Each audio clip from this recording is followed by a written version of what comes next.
Qué debate que se armó, ¿no? Con la amistad. Ay, sí. Sí. Da para hablar Hola, bastante. hola. Vamos a Sí. hacer otro programa. Se viene el próximo, Sí. Bueno, acá tenemos a nuestras invitadísimas. Hola, ¿cómo andan? Lore y Celia y Benja. Bienvenidos. Invitado medio especial.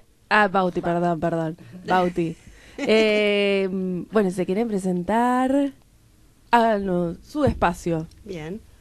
Bueno, Celia Pronsalino, soy counselor, mamá de Bauti, que me acompañó. Hoy estuvimos hablando de lo que era la radio, siempre escuchamos radio, así que estaba re contenta porque quería ver adentro, ¿no? Bien. Que hablaban y eso. ¿O no, Bauti? ¿Vos querés presentarte? ¿Querés decir algo? Nandi Chanqui. Muy bueno. Bueno, acá le dejo a Lore para que se presente. Hola, ¿cómo están? Bueno, yo soy Lorena, soy counselor, muy agradecida por el espacio, porque nos hayan invitado. Y ahí vinimos para seguir reforzando el compromiso por la inclusión, que es nuestra lucha. Bien. Exacto. Buenísimo.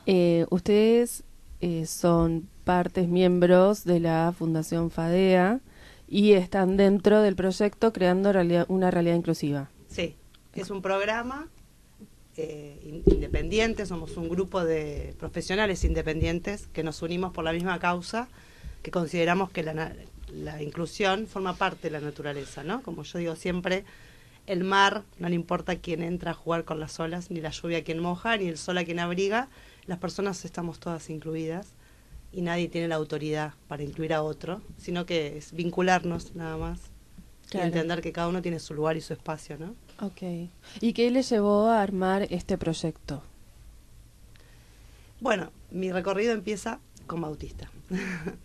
Empiezo como a buscar las herramientas para acompañarlo, a crecer, a desarrollarse y a quitarme los miedos, ¿no? De lo que era un antes y un después de mis hijas, que tengo 2 hijas, grandes ya. Y ahí, bueno, y todo eso me fue llevando y me traspasó mi rol materno a convertirme en una profesional del counseling, que es una profesión que trabaja justamente en prevención y promoción de la salud, para que esas emociones a través de un diagnóstico que es un impacto familiar importante y que cambia rotundamente la vida de las familias, sea acompañado, ¿no? Y que esas emociones exacerbadas no se terminen patologizando, ¿no? Y que terminen en una enfermedad. Porque la realidad es que este proyecto, yo me fui dando cuenta en estos años, 16 años, que las personas con discapacidad están abarcadas en todo su haber, ¿no? Y las familias tomamos un papel muy pasivo frente a los profesionales y en el acompañamiento y nos olvidamos de nuestro proyecto de vida como personas. Entonces me parece importante empezar a atender y acompañar a las familias, ¿no? Que también a cada una, como yo digo, el diagnóstico es una bomba que cae, a cada uno le llega su pedazo y de acuerdo a la distancia que tenga, ¿no? El hermano lo va a pasar por un lugar, la mamá, el papá, los abuelos tienen un doble duelo, porque es el duelo del hijo que tuvo a ese nieto y por el nieto, entonces hay como doler doble y ocultar muchas veces lo que me pasa a mí en pos de acompañar a mi hija, a mi yerno, ¿no? A sus hermanos, y entender que, bueno, que las familias necesitan ser comprendidas, atendidas, validadas en todos esos sentimientos negativos que son lógicos, ¿no? De sentir, por desconocimiento, por miedo, por la finitud y por un montón de cuestiones. Entonces el programa precisamente se basa primero en crear realidad inclusiva, dejemos de hablar de inclusión para darnos cuenta que todos pertenecemos a esta masa madre, ¿no? Yo siempre digo, quizás podemos pensar qué es la integración y qué es la inclusión. Cuando pongo el ejemplo siempre de la torta, ¿no? Cuando uno hace una torta, hay condimentos o ingredientes que no pueden faltar. Y esa es la masa madre, ¿no? La harina, el huevo, el azúcar. Cuando yo integro, decido qué le voy a poner de más, por ejemplo, chocolate, vainilla, pepitas de, no sé, frambuesa, es una decisión que tomo yo de cómo la quiero hacer. Pero como somos todos parte de esa masa madre, ninguno de nosotros puede faltar en la sociedad y puede perder su lugar. No es el otro que decide por mí incluirme, sino que es una mutualidad. Y si no hay mutualidad y no entiendo que las personas con discapacidad son dadoras y tienen mucho para dar y mucho que enseñarnos, y sentimos que la autoridad es nuestra, estamos perdiendo una gran riqueza, que es la diversidad. Tal cual. Y Hermoso. esa diversidad se enseña, se transmite, ¿cómo se hace porque yo pensaba, ¿no? Quizás uno desde su propio egoísmo, desde que no le toca de cerca, quizás hace ojos ciegos, o no escucha, no ve, o como, ¿viste? Es como cuando Es como no cualquier otra saber. cosa, ¿no? Quizás desde cerca no te toca y pasás por al lado, ¿no? Entonces, ¿cómo se genera esa conciencia de diversidad en una sociedad que capaz un poco le da la espalda o no sé si la sociedad hoy realmente le da la espalda o no a la discapacidad, pero sí creo que si a uno no le toca tanto de cerca, y no sé si eso es así, ¿no? Digamos, el compromiso uno lo tiene que generar, te toque o no te toque también, pero hablando en términos generales como sociedad, yo no sé si hay mucho compromiso.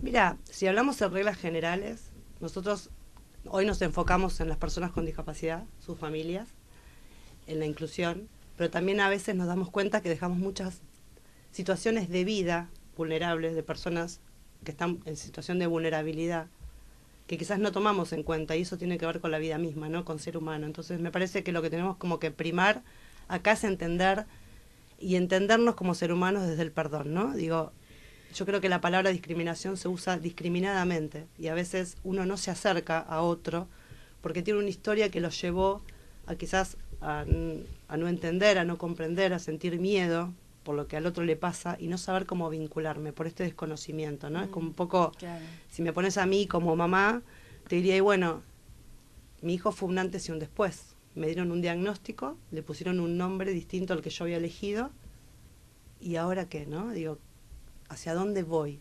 Por supuesto es mi hijo, yo lo amo y voy a hacer todo lo posible para que él se despliegue.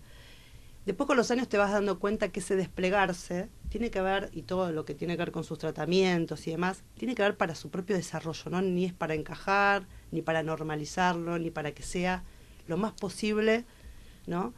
Lo más normal posible. Que la normalidad no existe en cuanto a lo que es natural. La norma existe a través de las reglas que nos ponemos para tener una convivencia respetuosa, ¿no?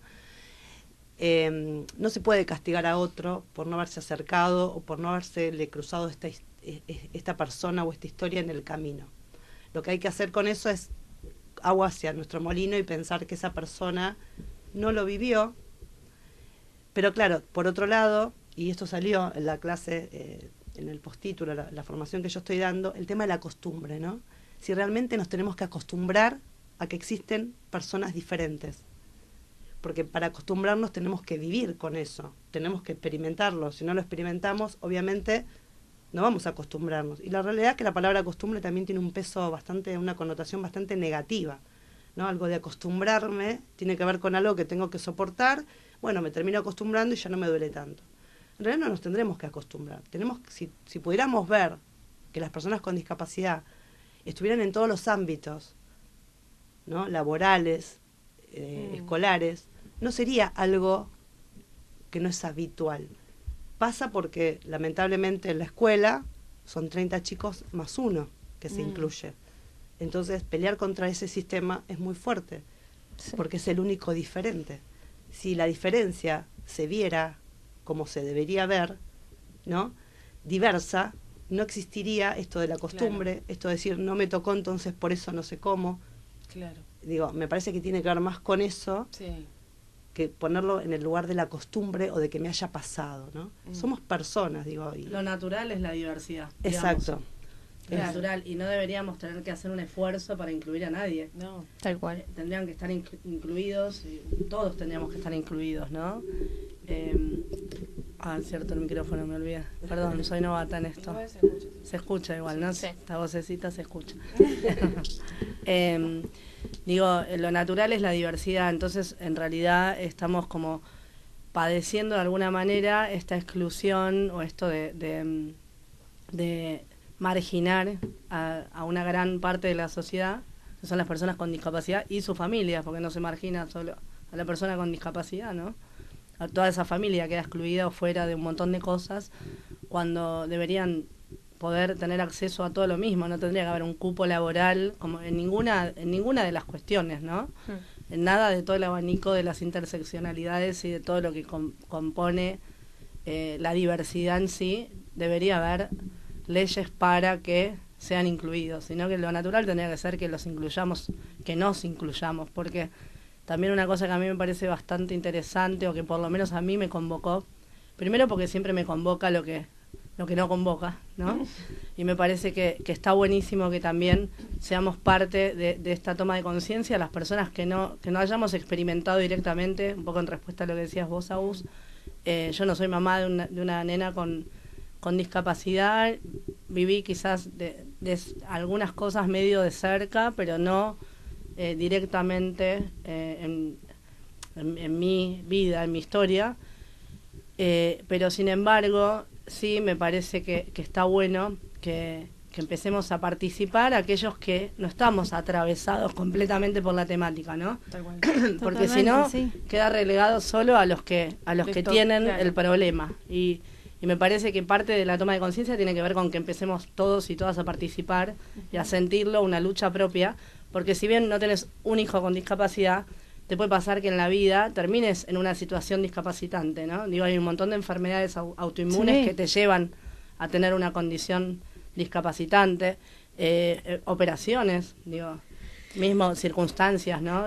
Acompañar la vejez de un pariente, un montón de situaciones que me parece que ya trabajándolas desde ahora nos hace una vida mucho más amable para con nosotros y para los otros también, saber ser más amenos, más empáticos, no tan exigentes con lo que debe ser, ¿no? Con esto de la norma, el molde, que frustra tanto y que en realidad no es exclusivo de la discapacidad. Digo, todos pasamos. Yo muchas veces me encuentro como en las mismas problemáticas y digo, no soy una mamá de una nena con discapacidad, pero este miedo como mamá lo tengo, ¿no? Sí. Pienso, ¿qué va a hacer mi hija si yo no existo? Es como que esta cosa. Y también estas dudas, estas cuestiones de cómo nos cuesta ver como madres y padres a nuestros hijos como sujetos de derecho, como personas con opinión propia, ¿no? Con posibilidad de elegir, de tomar decisiones, tengan o no una discapacidad, porque digo, una persona con discapacidad también puede elegir, ¿no? Me parece que hay mucho para revisar al respecto y bueno, yo cuando la conocí a Celia un poco me convocó esta propuesta y esta mirada novedosa que ella tiene respecto a la discapacidad, que es mucho más consciente, está mucho más traída a la realidad, no sé si son las palabras correctas las que estoy usando, pero me parece que es una mirada muy al alcance de la mano, en la que todos podemos hacer algo, ¿no? Eso es lo que más me interesó, que no es una lucha en la que, bueno, si no sos parte del colectivo, entonces no podés hacer nada, no tenés mucho que aportar. Al contrario, ella lo que propone es que cambiemos la conciencia, hacia adentro, hacia afuera, expansivamente, y nos modifiquemos como sociedad, que es lo que tiene que pasar, ¿no? Digo, no son las personas con discapacidad o todos los colectivos que tengan un problema o una dificultad de ser incluidos los que tienen que acomodarse para poder encajar, sino todos los demás que hacemos que esas personas se queden afuera, ¿no? Porque son personas y tienen el mismo derecho a pisar este suelo que cualquiera de nosotros. No somos superiores, ¿no? Sí, disfrutar, ¿no? Exacto. Cuando hablamos de sujetos de derecho, que todos somos de nuestra existencia sujetos de derechos y todos tenemos capacidad jurídica y tenemos la capacidad de obrar sobre esos derechos que nos son dados, somos sujetos deseantes, básicamente.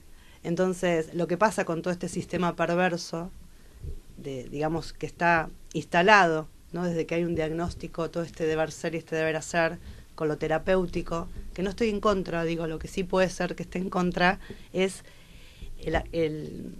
cuando es excesivo, ¿no? Todo esto, ¿no? Es empezar a plantear en la familia el para qué hago lo que hago, ¿no? Digo, ¿para Totalmente. qué? ¿Para quién hago esto que hago? Y también plantearse cómo lo quiero hacer y entender que la familia debe ser parte siempre del equipo. No es trabajar para la familia, sino es trabajar con la familia, acompañar su proyecto de vida. No yo como profesional creer que soy la que sé lo que ellos necesitan, cuando la realidad la viven ellos, ¿no? Digo, entonces, esto para mí es súper importante, porque si no, siempre quedan como sujetos pasivos, receptores, ¿no? Y eso genera un montón de frustración y culpa en la familia, porque si podemos mirar, mapear lo que le pasa a una familia hoy, en esta instancia que estamos de vida, ¿no? Donde todos tenemos sobreactividad, donde la actividad es imposible no tenerla, porque el ocio es mala palabra, ¿no? Entonces tenemos que ir al gimnasio, no tenemos que hacer las uñas, tenemos que ponernos lindas, tenemos que criar a nuestros hijos. Los hijos van a natación, vóley, inglés, al colegio, ¿no? Digo, no podemos encontrarnos de persona a persona en algún momento en el ocio y decir, bueno, ¿qué nos pasa? ¿Qué sentimos? ¿Qué nos está pasando con esta vida que nos lleva así como una bola de nieve? Entonces todo eso hace que perdamos un montón de cosas.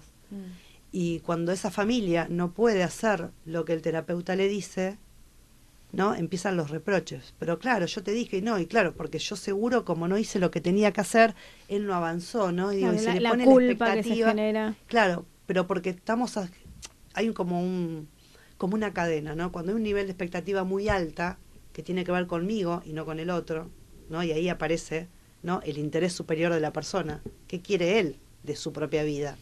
Porque esto es lo que quiero yo como mamá, pero él ¿qué quiere? ¿No?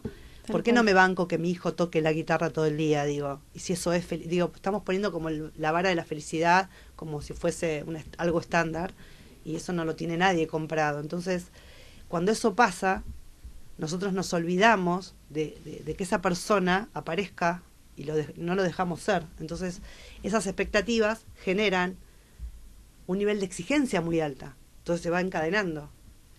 Mi expectativa es muy alta, que es mía, mi exigencia también va a ser alta, y mi frustración cuando no lo logre va a ser mucho más grande todavía.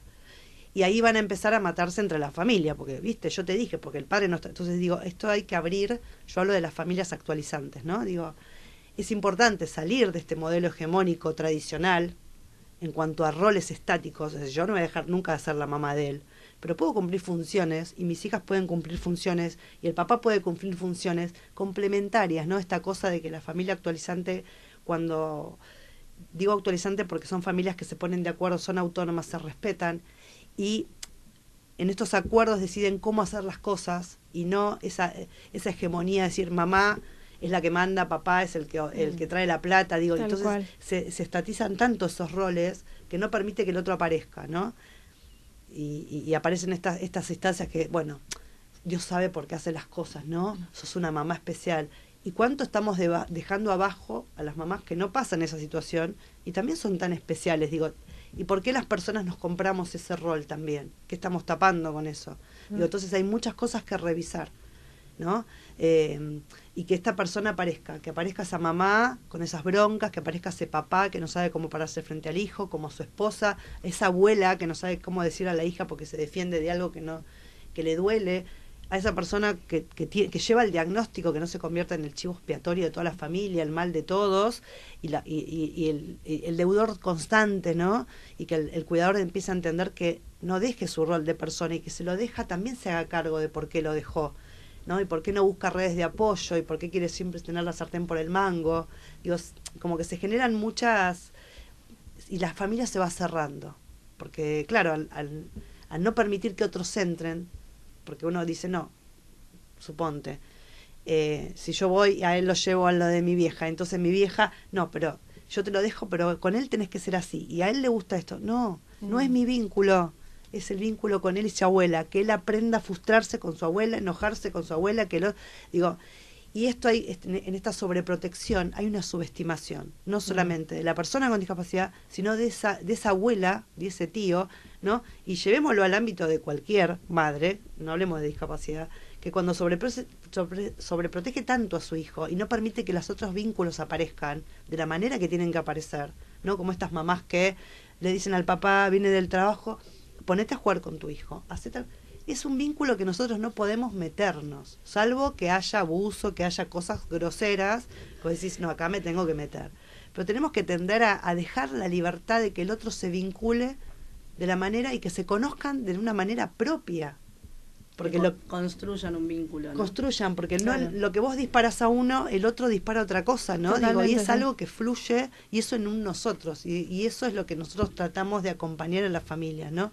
De que no se victimicen los padres, que no los pongan en ese rol de chivo expiatorio a los hijos, y que cada uno pueda tener su propio proyecto de vida. Porque en esa sobreprotección también hay una sobrecarga, ¿no? Hay una demanda implícita de, Total. bueno, tenés que dar más, porque así como están las cosas, no alcanza. Exacto. ¿No? En esto que decía Celia, del recorrido de terapias, de un montón de cosas, los chicos tienen que dar y dar y dar, y tienen todas las miradas puestas sobre ellos, ¿no? Y eso obviamente genera una sobrecarga. Y en los talleres, que nosotros hacemos talleres mensuales para familias, por el momento solo han recurrido madres y abuelas. Me parece importante también destacarlo porque me parece algo, nada, que también Que dice refleja una Sí. realidad, digo, cuál es el rol Tal cual. de paterno en todo esto también, ¿no? El rol masculino, de qué forma se está ejerciendo en esto que dice Celia, cuál es el protagonismo del padre o de quien ejerce el rol paterno en todas estas cuestiones. Y salen también... Ay, muchas gracias, Bauri, me acerca el micrófono, tenés razón, estás en todo, ya puedes ser productor de radio o sonidista. ¿Cómo es? En estos talleres que hacemos todos los meses para familias, acompañamos y debatimos y abrimos un poco todos estos temas y salen cosas súper interesantes en esto de estar toda la mirada centrada en la persona que tiene una discapacidad y que parece que implícitamente es quien más necesita en la familia. En el último taller hicimos como la pregunta de, a ver, paren, porque también hay otros hermanos, hermanas, ¿no? Que parece que tienen que necesitar menos siempre, porque ellos pueden, hay algo que se ve que pueden, que que tiene una discapacidad no. Digo, hay un montón de constructos, un montón de ideas que son creencias limitantes, no dejan de ser creencias limitantes o introyectadas que tenemos acerca de una realidad que no estamos pudiendo percibir como tal, ¿no? Que la percibimos desde este filtro condicionado y en ese momento preguntamos, los 365 días del año, 24/7, ¿es la persona de la familia que más necesita, la que tiene la discapacidad? Claro. Y ahí quedaron. Y ahí quedaron, fue como que... Claro. Y no, la verdad que no, Digo, claro. Cómo se magnifica Claro. y se hace esto de la discriminación inversa, ¿no? Digo, el hermano que no tiene no tiene diagnóstico, vos podés con todo, no me vengas con chicana. Claro. Digo, Una bancate. exigencia extra también. Claro, y entonces esa persona empieza a desaparecer, porque no se le permite la vulnerabilidad del ser, ¿no? Es como ¿De qué te sentirse quejas? débil Tal y cual. querer acobijarse en los padres, ¿no? No te quejes Ujú. porque tu hermano lleva y uno se va olvidando de esos hijos inconscientemente, ¿no? Digo, porque el sistema, por eso yo digo que las familias no son familias sufrientes, son familias padecientes de un sistema, ¿no? Que cuando salen a la afuera a exhogarse, tienen que dar cuenta, ¿no? Y tienen que ser los más perfectos, educados, respetuosos, no pueden fallar, no se les permite, y todo es en función a su diagnóstico. Dice, hola, hace un chiste, un adolescente, no, porque tiene síndrome de Down, no, es adolescente, le pasa lo mismo en el cuerpo, tienen otras formas de procesar la información, otros tiempos, y no tiene que ver esto que no van a dejar de ser adolescentes, pavadas, chistes, bromas, pegarse con los compañeros, digo, porque si podemos analizar millones de casos de chicos que no tienen ninguna discapacidad y tienen un nivel de bien agresión, comportan, sí. pero no hay un diagnóstico en el medio que justifique o asuste, ¿no? Digo, wow, claro, porque tiene síndrome de Down, entonces ojo con esto, ¿no? Digo, y eso pasa mucho, y esto es lo que tenemos que empezar a desmistificar, humanizar un poco el diagnóstico, entender que no es determinante de la persona, que sí es una entrada, una puerta de entrada a un tratamiento posible, sí, pero incierto, ¿no? Y que esa persona es una persona que también hay que respetar el deseo y hay que preguntarle, ¿qué querés? Claro. ¿Cómo lo querés? ¿No? ¿Cómo pueden contactar las familias y qué servicios ofrecen? ¿Talleres? ¿Hay algo más? Sí, contá, Sí, contá. a través de la Fundación de Ayuda Humanística de Argentina, que es FADEA, que igualmente, bueno, después arrobaremos o haremos, Sí, obvio. pasaremos los vínculos, sino por el Instagram de Celia abordando el counseling, o el mío que es @loredescalzi, como descalzo pero con i. Nos pueden preguntar. Lo que brindamos por el momento es un taller mensual gratuito, abierto a la comunidad para todas las personas que tengan, sean miembros de una familia de alguien con discapacidad. Pueden venir abuelos, hermanos, abuelas, hermanas, madres, padres, o cualquier persona responsable de crianza o que acompañe a alguien con una discapacidad. Y vamos abriendo distintos temas según las problemáticas y las vivencias que tienen estas familias, y siempre reflexionamos. Y la verdad que la experiencia es muy grata, comparten esto de poder abrir lo que emocionalmente cada uno vive y cómo se sienten en estos miedos, en las frustraciones, en las expectativas, en la soledad, que muchas veces también acarrea las problemáticas y en particular la discapacidad, y un montón de cosas que obviamente se genera un entramado muy interesante y se busca renovar una conciencia y la mirada sobre el tema. Así que lo hacemos el segundo viernes. El último viernes de cada el mes último. Estamos con un grupo general. O sea, la idea, la diferencia, si me permitís, es las organizaciones, las ONG, que yo las pondero muchísimo, hay grupos de pares, gracias hijo, hay grupos de pares que van los papás, coordinados por mismos papás, que tienen distintos, están los papás nuevitos, por ejemplo, en ASDRA, que es la Asociación Argentina de Síndrome de Down, hay papás nuevitos, bueno, después fueron cambiando los nombres, ¿no? Hay lo que es la primera infancia, la parte, digamos, de adolescencia, abuelos, hermanos, se van como cada vez armando más grupos, hace muchos años que tiene la asociación. La diferencia que tienen nuestros grupos es que está manejado por profesionales y que nosotros no queremos que los padres vengan a hablar de sus hijos, queremos que vengan a hablar de ellos y que hagan un proceso de desarrollo, claro, de despliegue a través de la consultoría, y que no sigan guardando esas emociones, ¿no? Y que se les siga congelando el cuerpo y que salgan esas emociones para poder perdonarse, para poder generar un proyecto de vida y ver dónde están enquistados en esto, ¿no? Entender, poder exhogar ese vínculo y externalizar el diagnóstico del vínculo. Es decir, es como si yo te dijera, hola, soy Celia, soy diabética. No, yo soy Celia, tengo diabetes. Si yo pongo mi diagnóstico, lo interpongo entre nuestra relación, vos vas a quedar en desventaja conmigo, porque vos vas a sentir que porque yo soy diabética, vos vas a tener que ceder en un montón de cuestiones que quizás no tenés ganas y no está mal. Entonces no se genera este vínculo de poder de la persona con diagnóstico frente al otro, ¿no? Después tenemos un grupo de orientación, que somos un equipo de orientación, Ariel, Lorena y yo. Si los papás quieren tener una entrevista, la primera entrevista es gratuita, después es arancelada, un arancel mínimo. Después yo doy una formación que se llama Transformación Profesional para los profesionales de la relación de ayuda, que es una formación que yo creé después de muchos años a través de Julio Barnes, que me acompañó junto con Ariel y Lorena, y lo empecé a dar en la primera escuela de counseling en Argentina, de Andrés Sánchez Boda, y empecé ahora también a darlo en la fundación. La idea del programa, ¿por qué lo llamo transformación? Porque es una teoría aplicada. Si yo no cambio, es imposible que pueda acompañar. Si yo pienso que esa persona, su hijo, en realidad no va a poder, y no creo que esa persona tiene la posibilidad de encontrar su propio proyecto de vida, es muy difícil que yo pueda acompañar. Entonces primero nos tenemos que revisar nosotros. Por supuesto que la teoría es súper importante, pero hay que pelearse. Yo digo que, si yo hoy les digo a ustedes que el concepto no es más inclusión, es integración, y ustedes me creen, no es la idea. La idea de ustedes es cuestionar lo que viene dado, ¿no? Es como que aprender a producir a partir de su propia experiencia, capacitación, es decir, bueno, yo voy por acá, yo descubrí todos estos años que las familias estaban fuera del sistema de atención. Si bien el artículo 14 de la ley 24.901, que es la de prestaciones básicas en discapacidad, dice que tienen que ser acompañadas psicológicamente las familias, eso en la realidad no se da.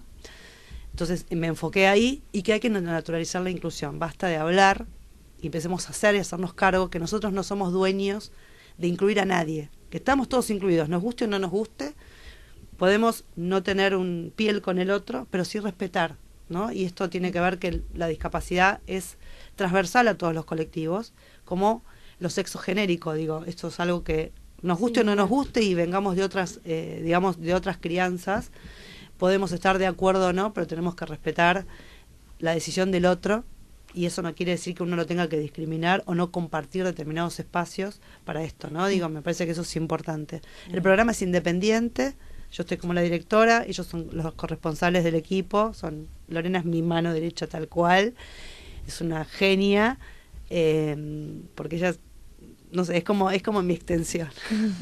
Es mi extensión. Y la realidad es que yo quiero que mis alumnos se emancipen, no me interesa colonizarlos, no me interesa esto de, a ver, yo pienso esto, ¿y vos qué pensás? ¿No? Y producir esto conjuntamente, nuevos saberes, porque bueno, vamos cambiando, vamos creciendo como sociedad y nos vamos cuestionando cosas que ya no están como caducaron, pero bueno, siempre hay que estar atento a trabajar la flexibilidad, ¿no? Y adaptarnos a lo nuevo, digo, pero desde el amor, no desde la imposición, digo, porque la imposición nunca es buena, ¿no? Es decir, generar que el otro diga, bueno, este es mi proceso, respetarlo, ¿no? No esta cosa de imponer, porque eso no lleva a buen puerto. En los últimos minutos, no sé si alguna de las dos quiere contarnos brevemente el miércoles que viene qué van a presentar. Bueno, lo contamos un poco entre las dos. Dale. Vamos a hacer una jornada de concientización en discapacidad, precisamente para naturalizar la inclusión. Va a ser un taller a través de la experiencia, para que la gente, bueno, un poco cuando vengan, ver cómo vinieron. No spoilees. No, bueno, pero y después ver cómo se van, ¿no? Después de esta experiencia que vamos a hacer un taller vivencial en la legislatura porteña. Sí, algo novedoso. Sí, un taller, el que sabe lo que genial, es un taller genial. Sí. Es algo bastante innovador, pero la idea es que sea una experiencia transformadora que altere, que la gente se vaya resonando. Claro, que se vayan resonando y que pueda generar una inquietud en, ¿cómo estoy viendo este tema? O wow, yo tenía una posición tomada al respecto y se me está movilizando con todo esto, ¿no? Es la mejor manera, creo, ¿no? Que el impacto. Puesto. Exactamente, esa es la idea. El impacto y cómo interpelar las creencias que uno trae. Porque yo digo que es como una canción, ¿viste? Uno canta una canción y nunca se detiene en la letra lo que está cantando. Entonces es como empezar a cantar y decir, bueno, ¿qué estoy cantando? ¿Y por qué lo canto? Y entender, como cuestionarse lo que conozco. ¿Cómo lo conozco? ¿No? No repetir como un loro. ¿De dónde? Exacto. Es mío, es mío, es del otro, ¿no? Empezar como a sacarse esos nombres.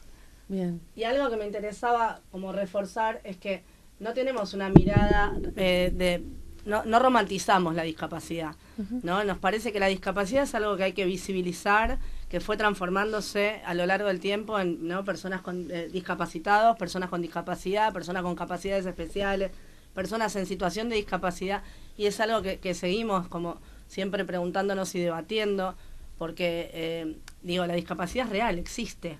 Hay algo que de repente no se va a poder, pero a quién no le pasa también en algún punto, ¿no? Hay un montón de cosas que ya sé que capaz no voy a poder, por H o por B, por una cuestión de tiempo, de recursos, de un montón de cosas. Entonces, es un poco generar conciencia en ese punto, no invisibilizando y no naturalizando, no romantizando, no naturalizando, no romantizando la discapacidad como, bueno, hagamos de cuenta que no existe y somos todos iguales. No somos todos iguales. Y eso es lo rico, esa es la gracia, y eso es lo que tenemos que validar. Que la diversidad está bien, la diversidad es lo natural, ¿no? Entonces, bueno, los invitamos y las invitamos a todos y todas a que participen en la convocatoria.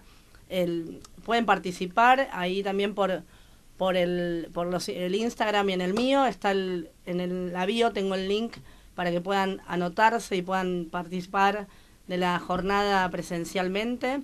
Si no, la entrada en realidad es libre y gratuita. Sí. Y queremos que venga gente que precisamente no está, no los que ya tenemos conciencia, sino los que no tienen, para que después puedan replicar. Así que invitamos a directivos de las escuelas que no se animan, porque aparte dentro del programa nosotros acompañamos,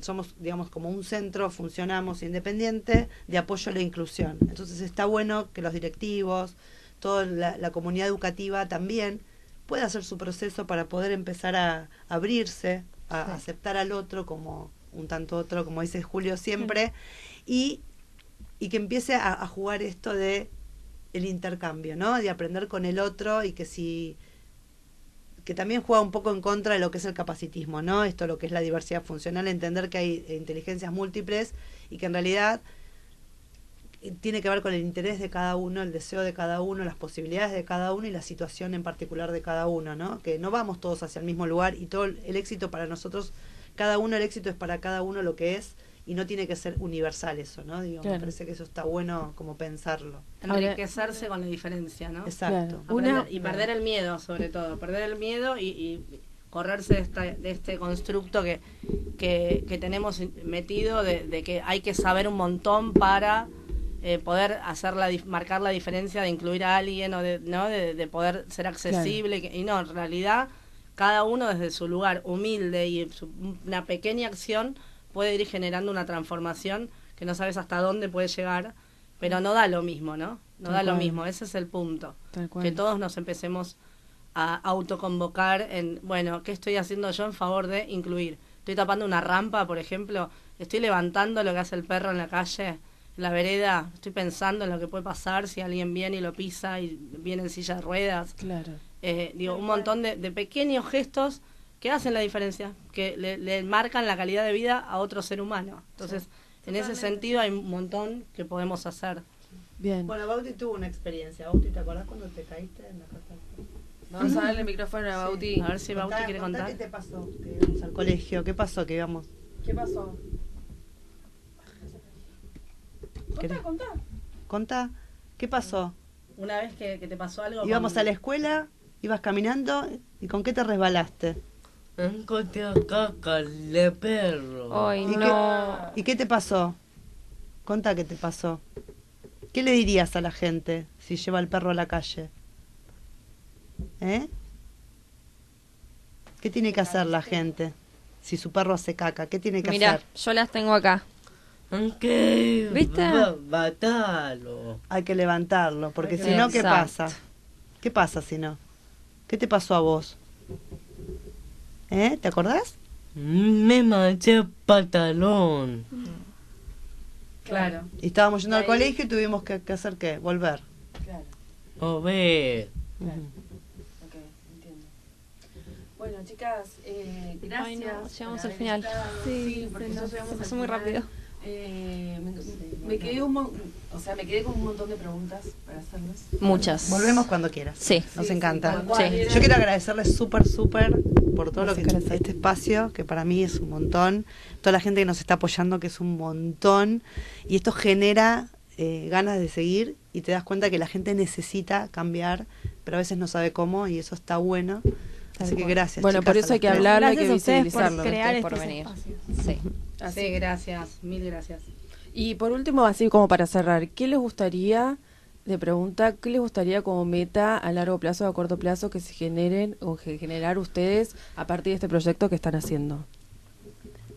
Como su gran éxito, si se quiere. Bueno, yo si me preguntás a mí, hablar de que las escuelas sean inclusivas real, no sean 30+1, sino sean 31 chicos diversos, Bien.